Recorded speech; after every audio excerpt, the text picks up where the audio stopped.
Hello viewers, আসসালামু আলাইকুম। আজকে নিয়ে আসছি নতুন একটা ডাল রান্নার রেসিপি, ধনিয়া পাতার ডাল। তো ডালটা সেদ্ধ দিলাম, বোম্বাই মরিচ দিয়ে দিলাম, এবার দিব পেঁয়াজ কুচি একটা। এখন ডাল ঢেকে দেব। তো আদা সেদ্ধ হয়ে গেছে, এবার দেব 2 টেবিল চামচ রসুন বাটা। এবার নাড়াচাড়া দিয়ে ঢেকে নেব।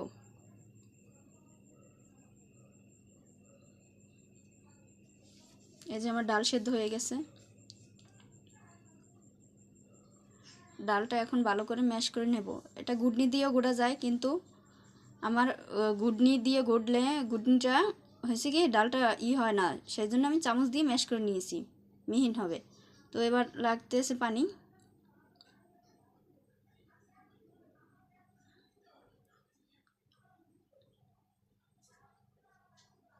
এবার দেব হলুদ,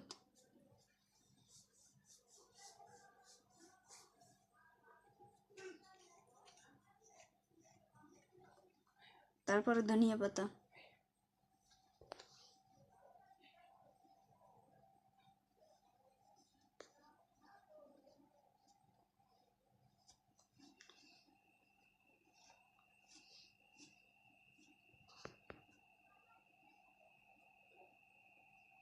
এই যে আমার ডাল হয়ে গেছে। এবার বাগারে চলে যাব। এবার দেব তৈল, 2টা শুকনো মরিচ ফোড়ন দেব, পেঁয়াজ আর রসুন কুচি দিয়ে দেব। তো এটা বাদামি কালার করে ভেজে নেব।